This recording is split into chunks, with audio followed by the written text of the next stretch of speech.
Digital Circus.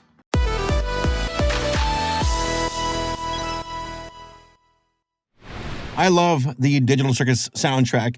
I love the intro song where it's like, there's Pomni and Ragatha and even a bear. Through good times and bad times, it's true love we share. I think we all know about Digital Circus. It's probably the premier animated show here on the internet entirely. What is it now? Like, it has like 300-something million views on the pilot from like 6 months ago. Insane. Just insane. And then you have the second episode that was just released a few days ago at the time of recording this video. And within 24 hours of its release, it got 30 million views. That is bonkers. And even better, the second episode is an improvement on the pilot. And I'm not saying the pilot isn't amazing, but compared to the pilots, I thought that episode 2 was able to improve on virtually everything. The pacing, the story, the characters, even the humor. I thought that this one demonstrated that the Digital Circus pilot wasn't a flash in the pan, but actually like the beginning of something planned out where they know what they're doing over at Glitch, saying, oh, we have a story to tell. And by the way, because you have all these content farms that are like, yes, Digital Circus is for kids. And then you have the episode 2 where it's like, you know what's not for kids? Existential dread. Knowing that you don't matter, knowing that you have no control over anything, and that your existence is just pointless. And all this conveyed by the cutest little alligator boy, a crocodile, that I've ever seen. I love how on Twitter folks are like, man, maybe Jax, maybe he's a jerk after all. I don't like the twink boy anymore. I like the Chad cut gator guy instead, who's got an Australian accent. And let's be real here, you know, it's gator season, ladies. Let's get yourself one. I love how the web can't help itself, where Goose is like, by the way, there's like no romantic like relationships in this show, really. And the internet's like, I'm gonna pretend I didn't see that because Pomni now is in love with this crocodile, along with everybody else. And I could use a friend. A friend? What's gonna happen? Am I gonna blow up? No, you cannot joke about that. Yeah, that's not funny. But you wanna know what's even worse than existential dread? In-video sponsors. On that note, this video is sponsored by Raycon. I'm wearing them right now. Yeah, you've probably heard me rave about Raycon's everyday earbuds before. I just can't stop. Raycon, the company, has been a mainstay on my channel, and they've helped to support the work that me and my team do here.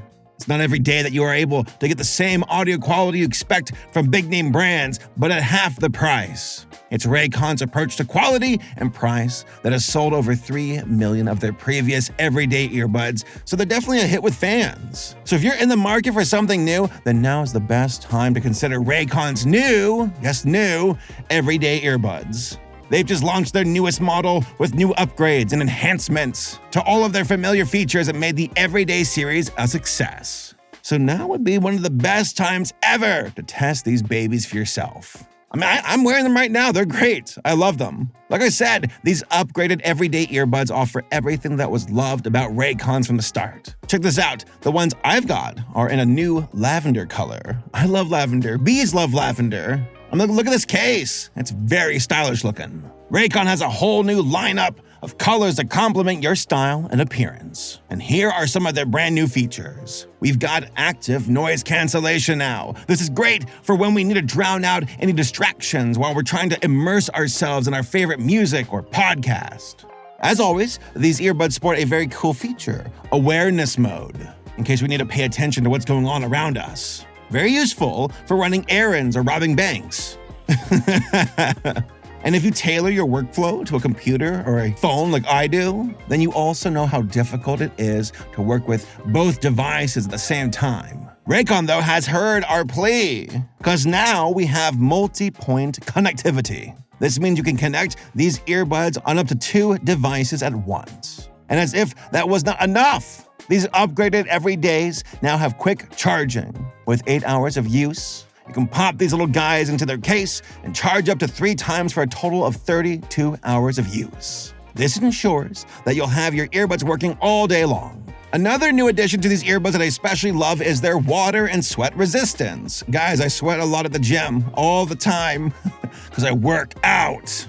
Coupled with their gel tips and ergonomic design, these earbuds stay in my ears, even when I'm doing the most rigorous of set repetitions. I'm bench pressing, I'm running in place, I'm jogging, I'm doing the Stairmaster, and these babies stay in my ears.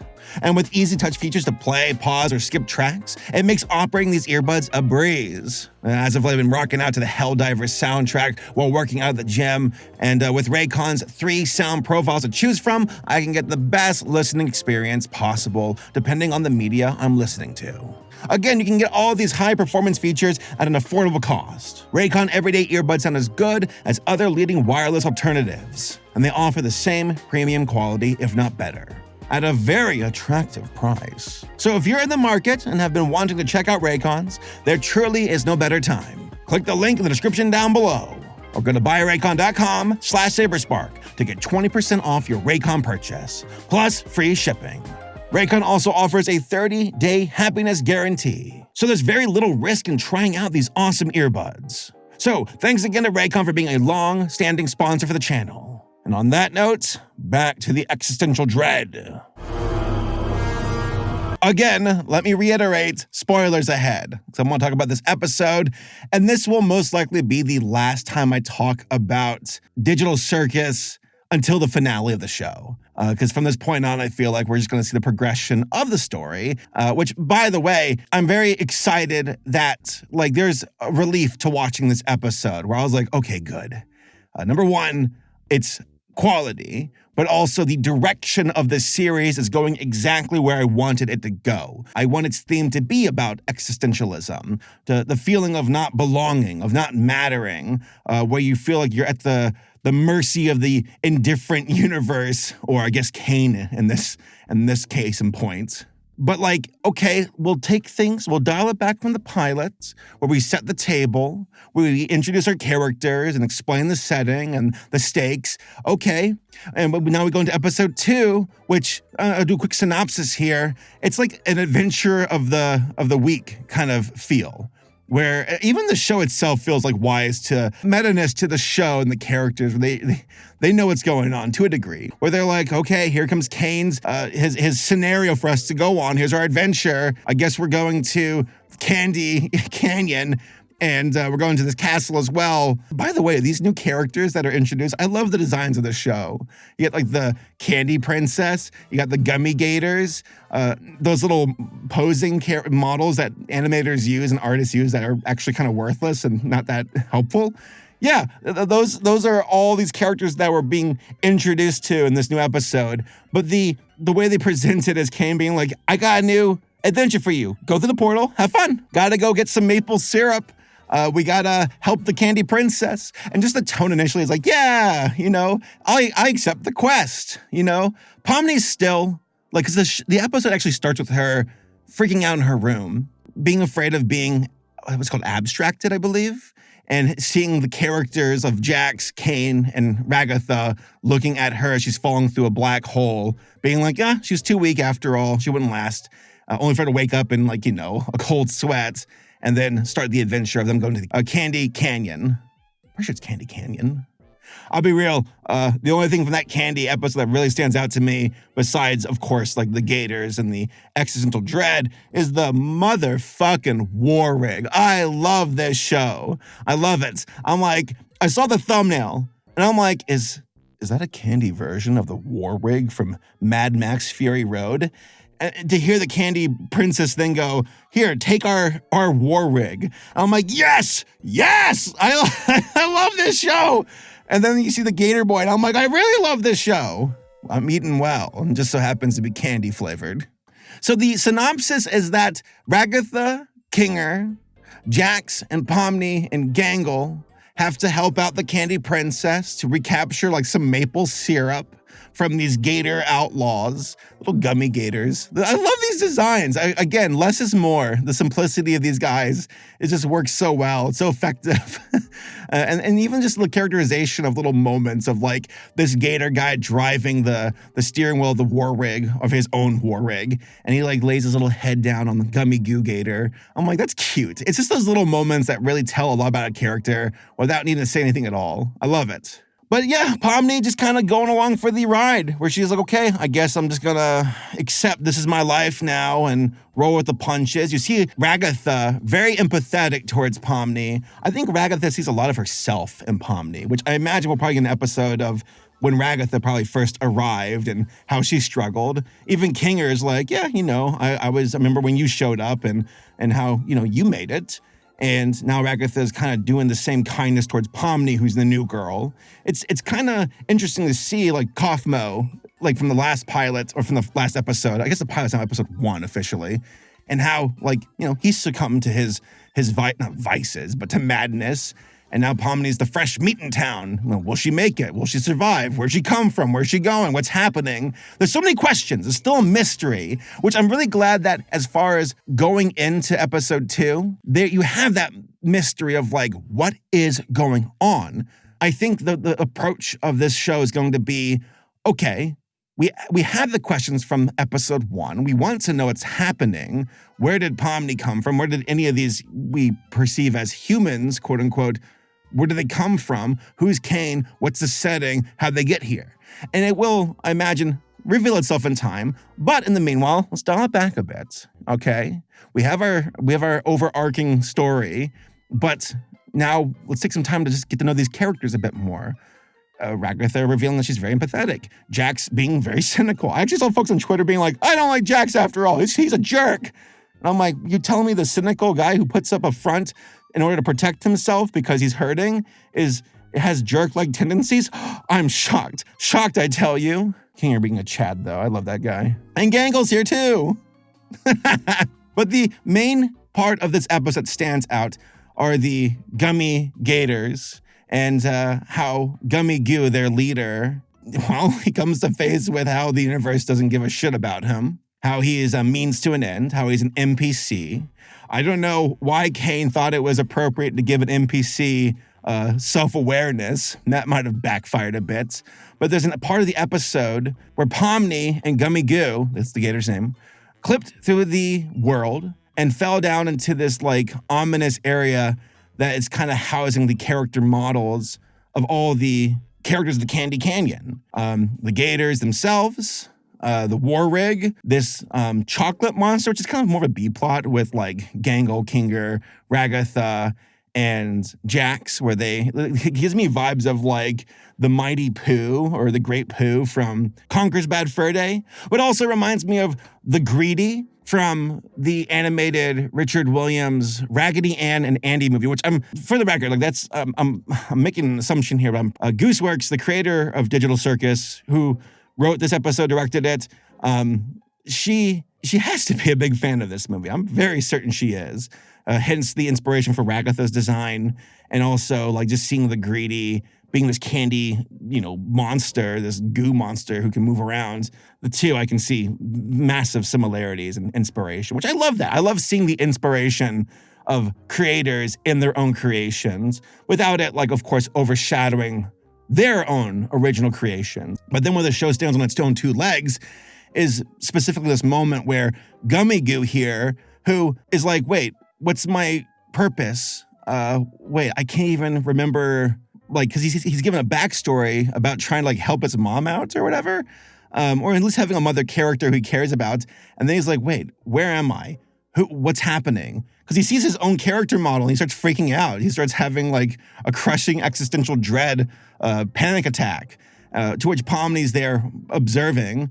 And I think Pomni can see herself in Gummy Goo and his panic and his fear and his crushing anxiety, realizing that nothing really matters and that he's at the mercy of this universe and that it feels very indifferent and cold and just crushing, just knowing that, like, what do you do? What's the point? To which Pomni, you see her, how resolute she is, being like, yeah, I kind of feel the same way as you do, Gummy Goo, but, which is just called Gummy from now on.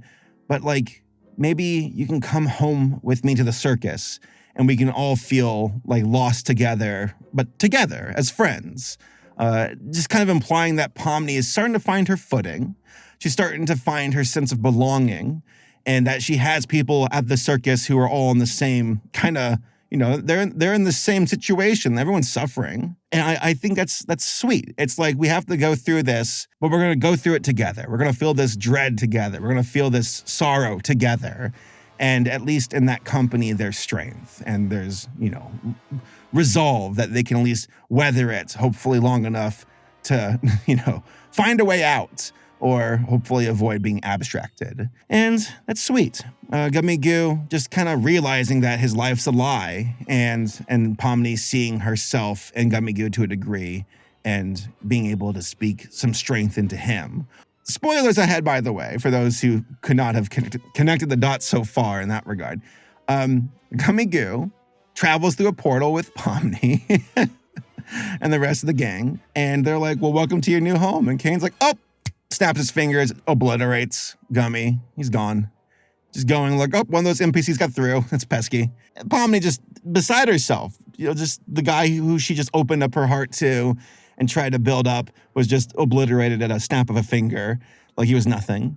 Which I'm sure for Pomni, it's like, great. I'm losing my fucking mind, she's probably thinking. But the part that really gets me is that you see Ragatha and Zubul being like, we're going to hold a funeral for Kaufmo. And you see the sadness in their faces where it's like, yeah, we can see that Pomni's going through it because we've been through it. And we can at least mourn the loss of folks that we do care for because we're all on the same journey here. And, we're sharing the same sadness.